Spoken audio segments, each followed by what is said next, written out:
Only 3 years ago, Bankia and its leaning tower were held up as the ultimate symbol of Spain's economic downfall. The sprawling financial group had lent more recklessly than any of its rivals during the country's 10-year housing boom. When the boom turned to bust, Bankia had to be bailed out by the state to the tune of 22 billion euros. It went on to post the largest loss in Spanish corporate history.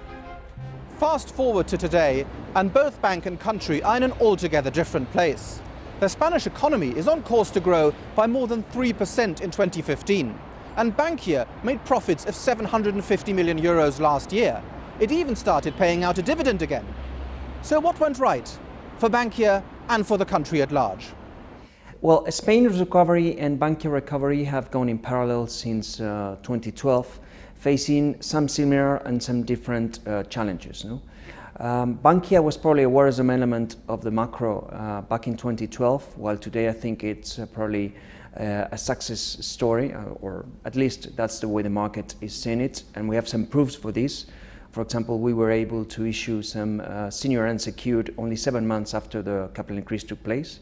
This is in January 2014, and the government was able to sell 7.5% of Bankia shares in February 2014. This is very early, only 9 months after the capital increase took place.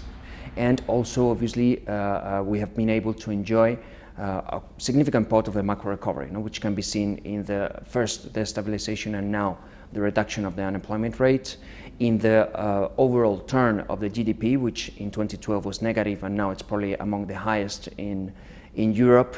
So all these factors have obviously helped the recovery of the financial sector and therefore Bankia.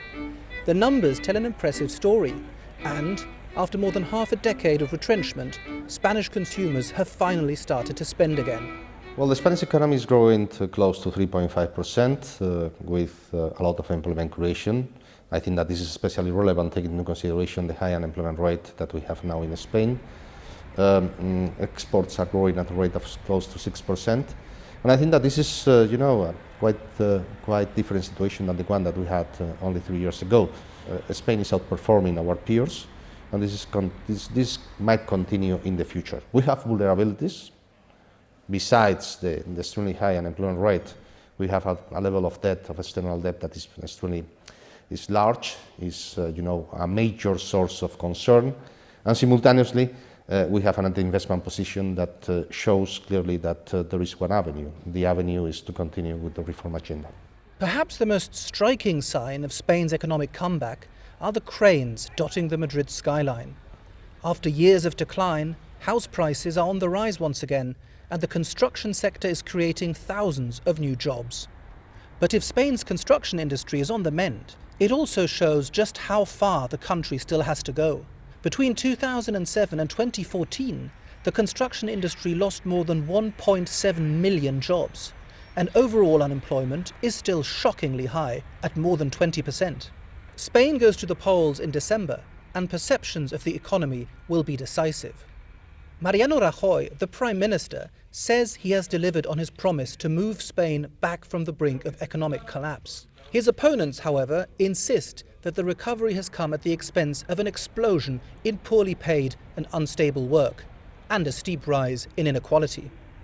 People will have to decide who do they want to entrust this recovery to, and that will have a lot to do with the evaluations about the political crisis. People are very worried also about politics, and there have been scandals of corruption and general disaffection about politics. So who would you entrust to deal with recovery is maybe as important as how the economy is doing. Will this be a moment of continuity and growth, or change and redistribution? This, I think, would be the key questions.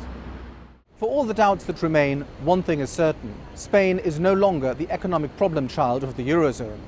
The road to full recovery will be long, especially in the labour market, but Spain is at last heading in the right direction. Tobias Buck, Financial Times, Madrid.